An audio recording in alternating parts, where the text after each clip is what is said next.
Hi, Liz here, and we are at EMO's Creative Studio, where anything and everything you create is beautiful because you created it. We are at the end of September 2020, and I'm sure everybody knows we're in the throes of a pandemic. It's been about 7 months, not years, months, since I last published something here on YouTube. Lots been going on. Of course, the pandemic, some medical issues, and some construction in and around the house. Today's video, I'd like to show you my brand new sewing studio that my husband made for me. So let's start with the tour.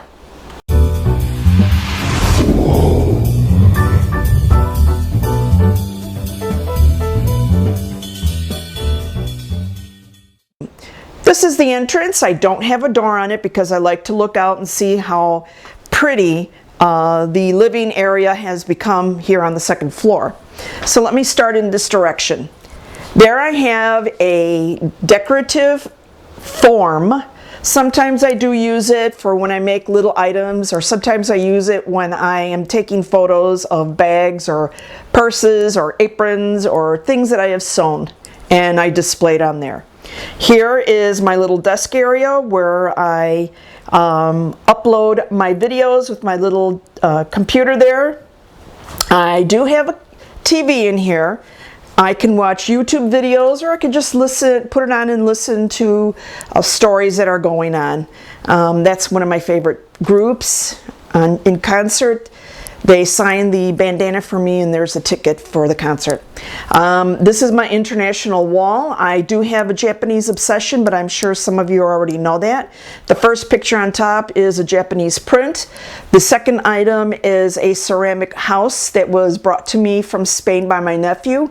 And that third one is a Kali, painting, no, not a painting, drawing made in Ireland that my niece brought back from Ireland for us.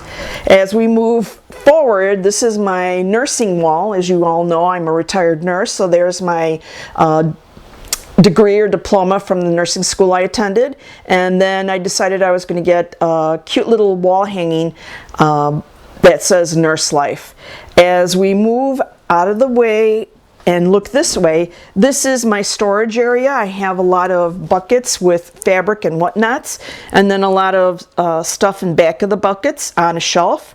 And if you see right there, I have some of my items that I've made that I would like to display. First of all, the first one is my miniature Dresden plate wall hanging. This was very interesting and easy to make. I really enjoyed making it. I really do like making Dresdens, and I will be posting a couple of videos in the future of me making Dresden plates, starting off with the mini Dresden plate. This was my very first wall hanging. It was made from a template. The design, or the shape of this, is a lemon peel, and I made it into 3 flowers. I'm still learning how to be creative, so this is what my eye thought I should do with these 3 flowers. Down here we continue with my Japanese obsession. These are all fabrics from Japan. It's cotton and silk. I had a lot of fun making this, using the center as a it came from a larger panel. I cut out a small part of it, and I just bordered it with the Japanese fabric and some black fabric. And then down here is my larger Dresden. This is actually a centerpiece for a table, but I don't have a table big enough for this, and second, my husband doesn't like to use placemats and whatever because it makes his dish slide around too much, and right now he's still recovering from his medical issue, and I need to make sure that he is safe with what he's doing. So unfortunately, today is a cold and rainy day here in northeast Wisconsin, but I want to show you the view that I have facing east out of my window. We are east of about 5 or 6 blocks east of Lake Michigan. And this is a very nice view. It's vacant property. Half of it is owned by a manufacturing company, and the other half is owned by a hospital that we live across the street from, which is on the west side of our property. And you look this way, there's more foliage and greenage. And if I look this way, I see the building, but it's, you know, it's a nice looking building, so I really don't care. I just love looking at the trees and the grass, and in the mornings the geese are out there congregated doing their thing. Mama geese, papa geese, and the babies. Let's move on. I did put up a pegboard, and on my pegboard I have the most used rulers. Well, the rulers I use the most, sorry. Plus some of my scissors. I have them hanging, and you see I have various scissors. This first one right here are pinking shears. That is a spring-loaded scissor to use with rag quilt. Everyday scissors not used for fabric. A large pair of snips. Over here is my fabric only scissors, and everybody knows to keep their hands off of it. Then down here, these are rotary cutters that I do not use often. I have 3 different sizes, 45, 28, and 18. Okay, and then my rulers. Down here I have a Singer Spartan, and this machine was made in Great Britain, in the UK, across the pond. And I think this machine, it's no older than 1920, no younger than 1940. I don't remember right now how old it is. I have to repair this machine with parts from that machine, which is the exact same thing, plus I did order some parts. I'll get around to it, and hopefully I can show you how it sews. It's pretty neat. It's pretty neat. Over here is another storage area, and I have another grid that I can hang my stuff on. Over here are shelves that my husband made so that I can put all my buckets of my stash of fabric, and I have quite a bit. I need to stop buying fabric because there's no way in my lifetime, or even my niece's lifetime, or even my granddaughter's lifetime, that we're going to be using all this fabric. So, but you know how it is. Us quilters just buy it because we like it, or we buy it because we're using it specifically for a project. I have my Cuckoo Clock from Germany that I have the little cuckoo blaring. I have a picture of Frida Kahlo. This was depicted, and I bought it at a festival in Chicago. And here's some more rulers that are too big for me to put in my drawer. Some of my buckets, little buckets with stuff like needles and snaps and magnets and things like that. Then there's my thread collection. As we go across, here's some more knickknacks, picture of my husband and I. I really like this picture. I bought it online from a shop.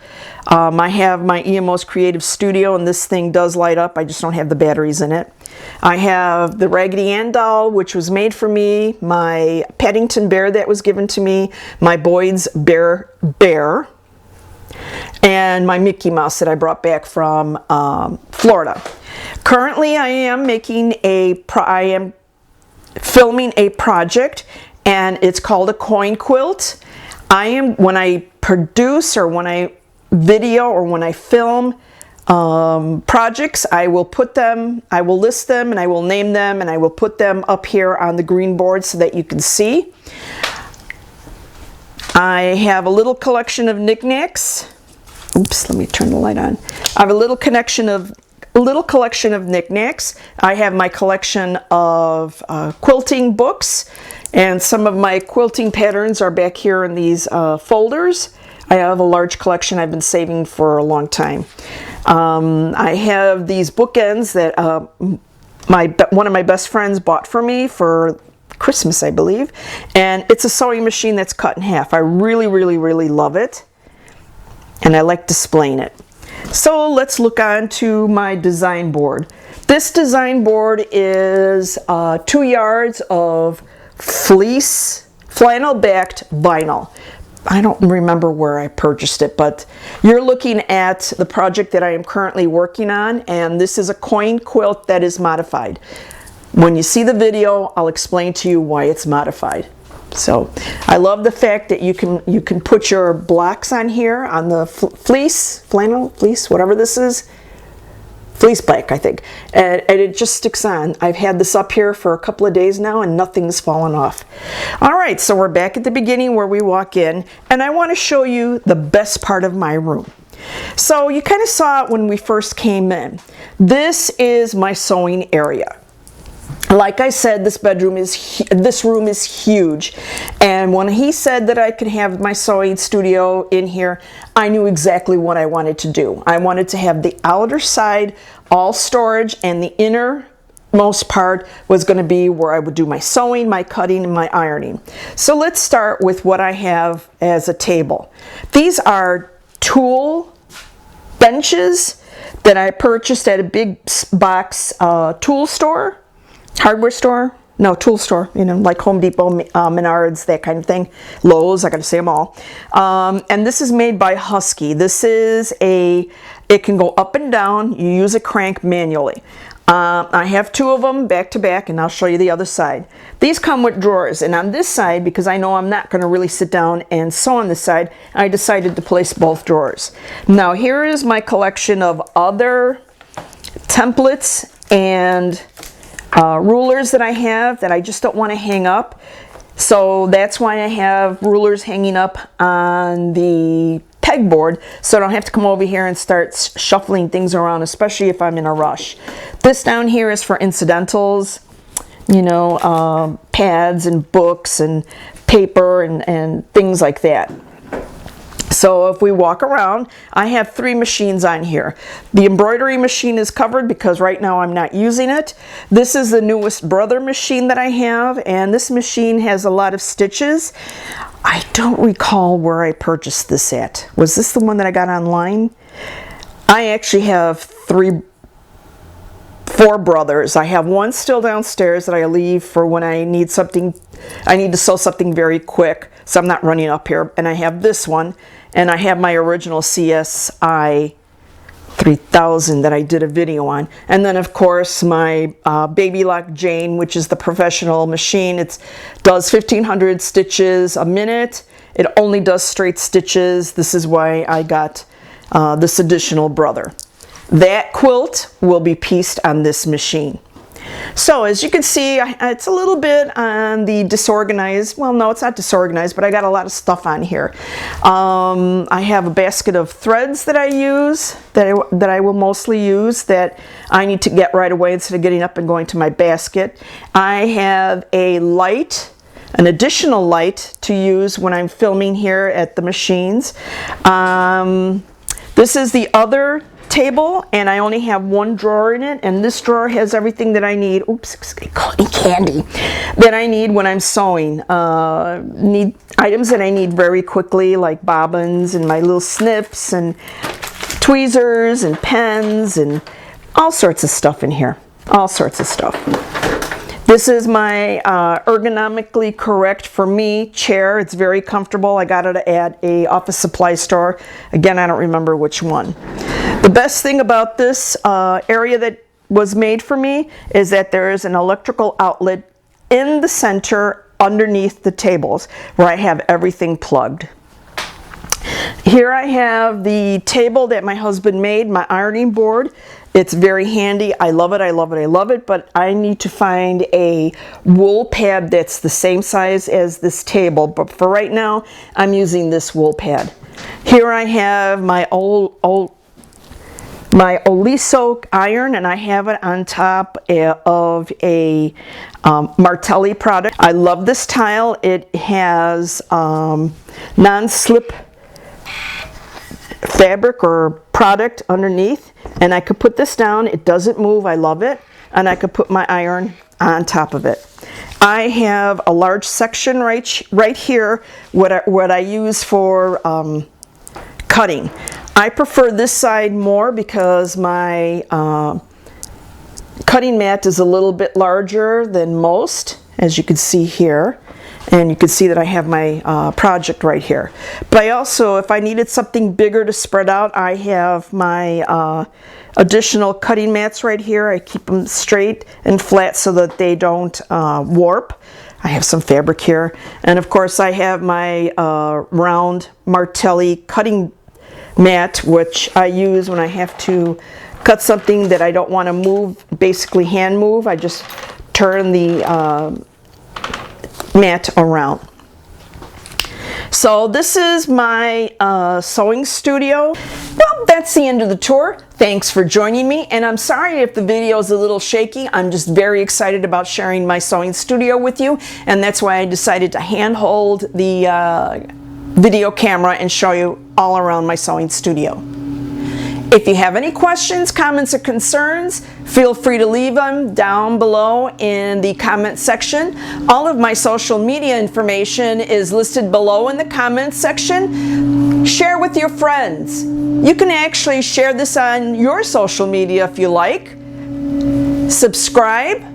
Click on that bell so that you can be notified by YouTube when I have another video posted. Thanks for watching. I'm Liz, and we are at EMO's Creative Studio, where anything and everything you create is beautiful because you created it. Oh, and a quick disclaimer. Any company that I mentioned and or any company that you saw while I was showing you the tour of my room have not sponsored me, have not provided me with anything to test or to review. Everything that in this room was purchased by me using my money. So, until the next time.